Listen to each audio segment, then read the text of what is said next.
Hello, do you like to listen to stories? Of course, everybody loves to listen to stories.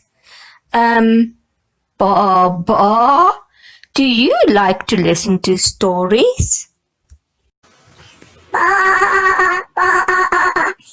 Yes, Teacher Tiela, I love listening to stories. Yay! Yay! Yes, today we are listening to the story of a little brother and his sister.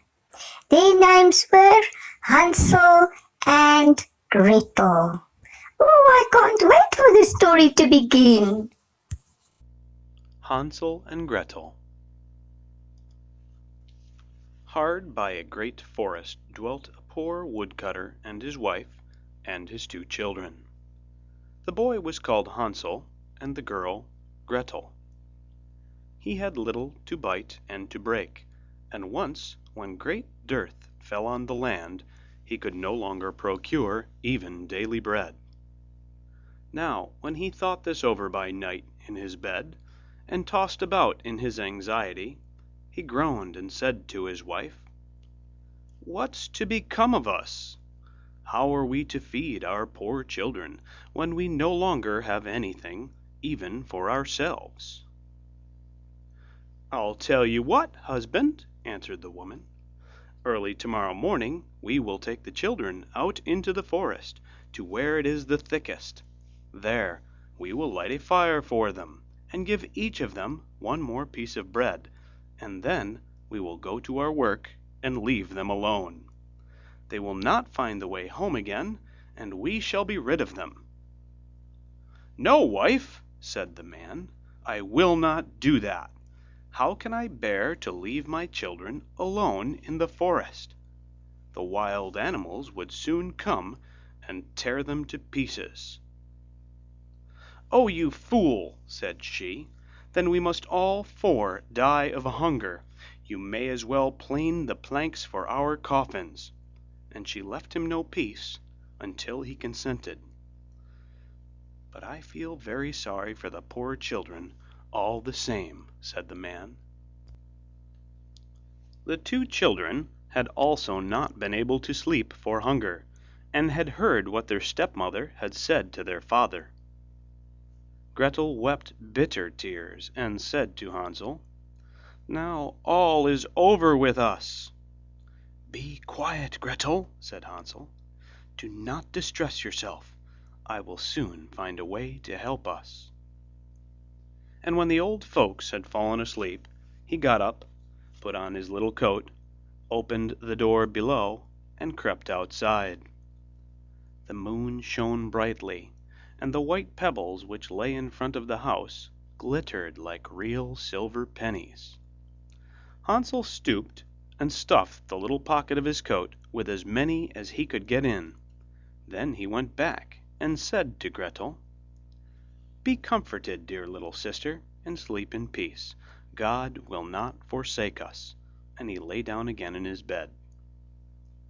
When day dawned, but before the sun had risen, the woman came and awoke the 2 children, saying, "Get up, you sluggards! We are going into the forest to fetch wood." She gave each a little piece of bread, and said, "There is something for your dinner, but do not eat it up before then, for you will get nothing else." Gretel took the bread under her apron, as Hansel had the pebbles in his pocket. Then they all set out together on their way to the forest. When they had walked a short time, Hansel stood still and peeped back at the house, and did so again and again. His father said, "Hansel, what are you looking at there, and staying behind for? Pay attention, and do not forget how to use your legs." "Ah, father," said Hansel, "I am looking at my little white cat, which is sitting up on the roof, and wants to say good-bye to me." The wife said, "Fool, that is not your little cat, that is the morning sun which is shining on the chimneys." Hansel, however, had not been looking back at the cat, but had been constantly throwing one of the white pebble stones out of his pocket on the road. When they had reached the middle of the forest, the father said, "Now, children, pile up some wood, and I will light a fire, that you may not be cold." Hansel and Gretel gathered brushwood together, as high as a little hill. The brushwood was lighted, and when the flames were burning very high, the woman said, "Now, children, lay yourselves down by the fire and rest. We will go into the forest and cut some wood. When we have done, we will come back and fetch you away." Hansel and Gretel sat by the fire, and when noon came, each ate a little piece of bread, and as they heard the strokes of the wood axe, they believed that their father was near. It was not the axe, however, but a branch which he had fastened to a withered tree which the wind was blowing backwards and forwards. And as they had been sitting such a long time, their eyes closed with fatigue, and they fell fast asleep. When at last they awoke, it was already dark night. Gretel began to cry, and said, "How are we to get out of the forest now?" But Hansel comforted her, and said, "Just wait a little, until the moon has risen, and then we will soon find the way." And when the full moon had risen, Hansel took his little sister by the hand, and followed the pebbles which shone like newly coined silver pieces, and showed them the way. They walked the whole night long, and by break of day came once more to their father's house. They knocked at the door, and when the woman opened it and saw that it was Hansel and Gretel, she said, "You naughty children! Why have you slept so long in the forest? We thought you were never coming back at all." The father, however, rejoiced, for it had cut him to the heart to leave them behind alone. Not long afterwards, there was once more great dearth throughout the land, and the children heard their mother saying at night to their father, "Everything is eaten again. We have one half loaf left, and that is the end. The children must go. We will take them farther into the wood, so they will not find their way out again. There is no other means of saving ourselves." The man's heart was heavy, and he thought, "It would be better for you to share the last mouthful with your children." The woman, however, would listen to nothing that he had to say, but scolded and reproached him. He who says A must say B likewise, and as he had yielded the first time, he had to do so a second time also. The children, however, were still awake, and had heard the conversation. When the old folks were asleep, Hansel again got up, and wanted to go out and pick up pebbles as he had done before, but the woman had locked the door, and Hansel could not get out. Nevertheless, he comforted his little sister, and said, "Do not cry, Gretel. Go to sleep quietly. The good God will help us." Early in the morning came the woman, and took the children out of their beds. Their piece of bread was given to them, but it was still smaller than the time before. On the way into the forest, Hansel crumbled his in his pocket, and often stood still and threw a morsel on the ground. "Hansel, why do you stop and look round?" said the father. "Go on." "I am looking back at my little pigeon, which is sitting on the roof, and wants to say good-bye to me," answered Hansel. "Fool," said the woman, "that is not your little pigeon, that is the morning sun that is shining on the chimney." Hansel, however, little by little, threw all the crumbs onto the path. The woman led the children still deeper into the forest, where they had never in their lives been before. Then a great fire was again made, and the mother said, "Just sit there, you children, and when you are tired you may sleep a little. We are going into the forest to cut wood, and in the evening, when we are done, we will come and fetch you away." When it was noon, Gretel shared her piece of bread with Hansel, who had scattered his by the way. Then they fell asleep, and evening passed, but no one came to the poor children. They did not awake until it was dark night, and Hansel comforted his little sister and said, "Just wait, Gretel, until the moon rises, and then we shall see the crumbs of bread which I have strewn about. They will show us our way home again." When the moon came, they set out, but they found no crumbs, for the many thousands of birds which fly about in the woods and fields had picked them all up.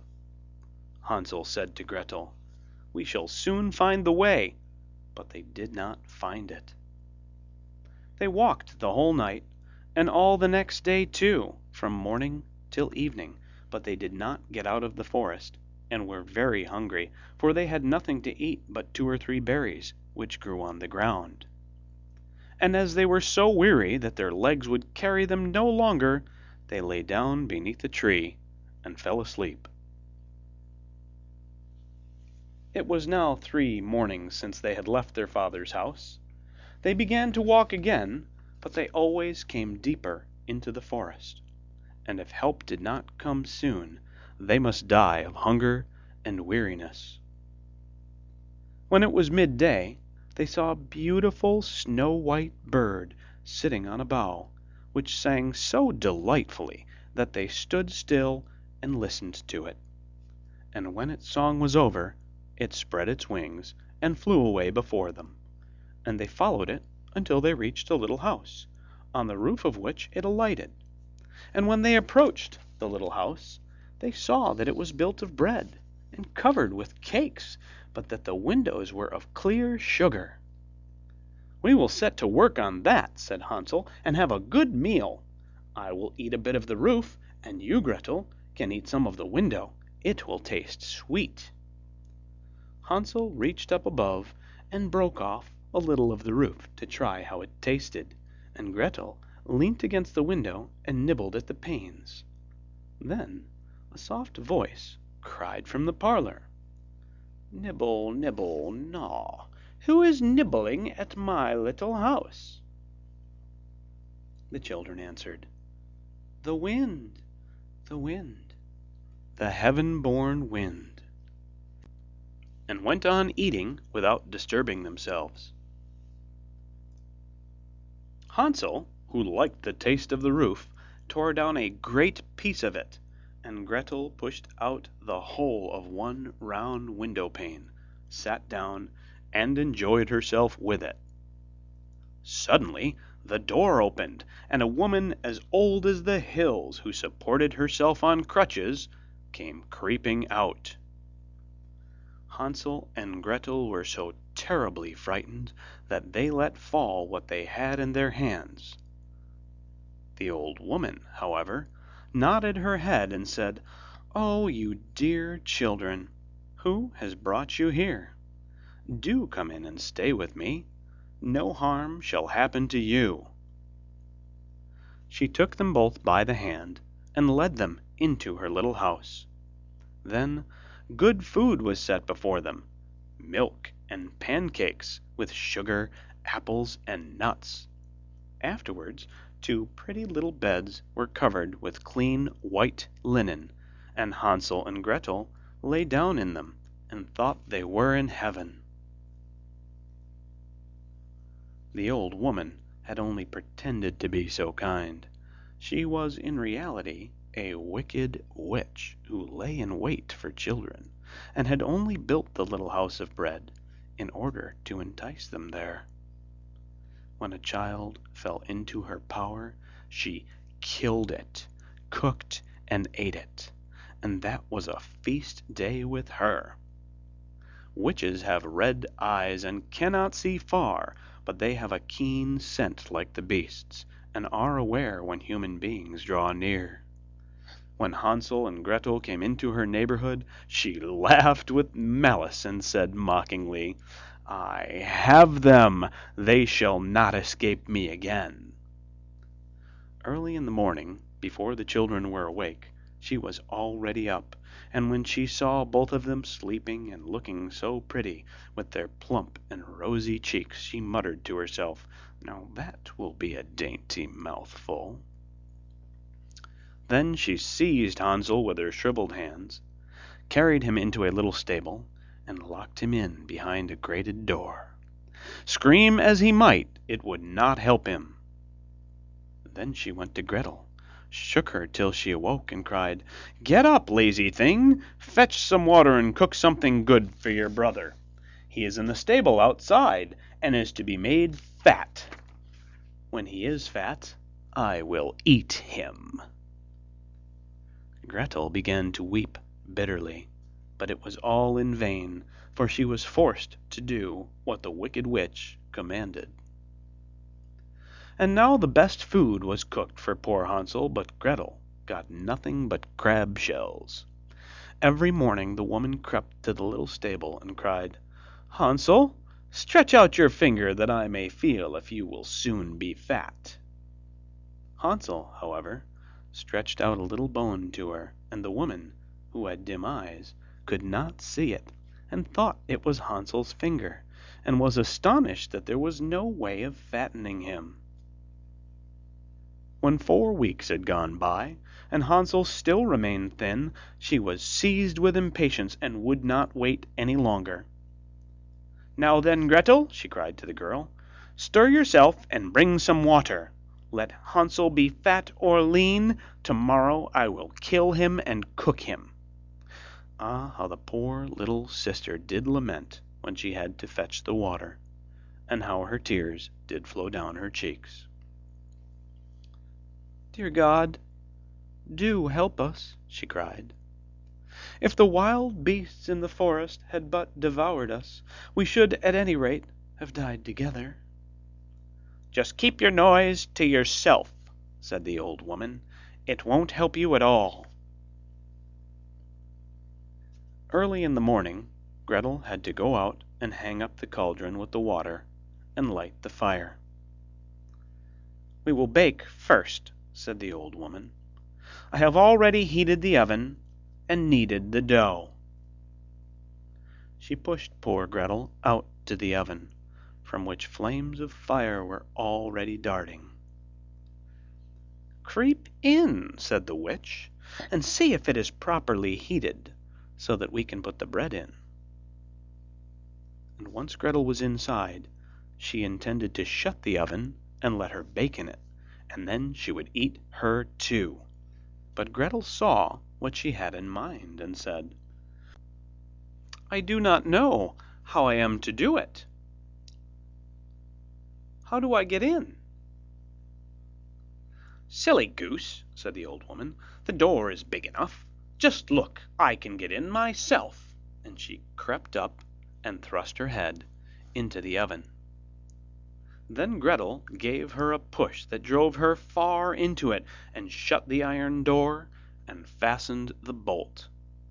Oh, then she began to howl quite horribly, but Gretel ran away, and the godless witch was miserably burnt to death. Gretel, however, ran like lightning to Hansel, opened his little stable, and cried, "Hansel, we are saved! The old witch is dead!" Then Hansel sprang like a bird from its cage when the door is opened. How they did rejoice and embrace each other, and dance about and kiss each other. And as they had no longer any need to fear her, they went into the witch's house, and in every corner there stood chests full of pearls and jewels. "These are far better than pebbles," said Hansel, and thrust into his pockets whatever could be got in, and Gretel said, "I, too, will take something home with me," and filled her pinafore full.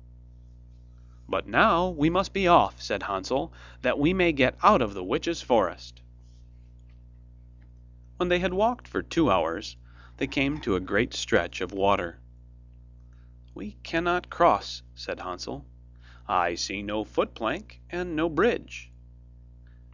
"And there is also no ferry," answered Gretel, "but a white duck is swimming there. If I ask her, she will help us over." Then she cried, Little duck, dost thou see? Hansel and Gretel are waiting for thee. There's never a plank or bridge in sight. Take us across on thy back so white. The duck came to them, and Hansel seated himself on its back and told his sister to sit by him. "No," replied Gretel, "that will be too heavy for the little duck. She shall take us across one after the other." The good little duck did so, and when they were once safely across and had walked for a short time, the forest seemed to be more and more familiar to them, and at length they saw from afar their father's house. Then they began to run, rushed into the parlour, and threw themselves round their father's neck. The man had not known one happy hour since he had left the children in the forest. The woman, however, was dead. Gretel emptied her pinafore until pearls and precious stones ran about the room, and Hansel threw one handful after another out of his pocket to add to them. Then all anxiety was at an end, and they lived together in perfect happiness. Yes, here is something for you. You listened to the story. You sat quietly the whole time. Good job. I am so proud of you.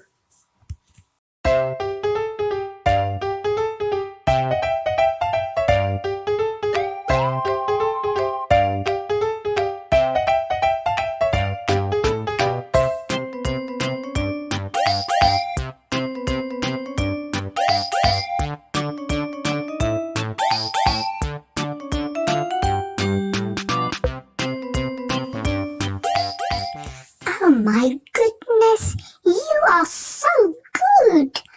A golden star. Wow. Congratulations. Good.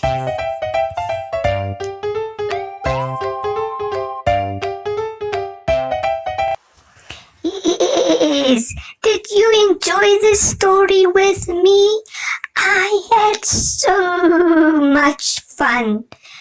If you really liked the story of Hansel and Gretel, then you must remember to subscribe to Teacher Tiela's channel so you can watch more and more and more videos.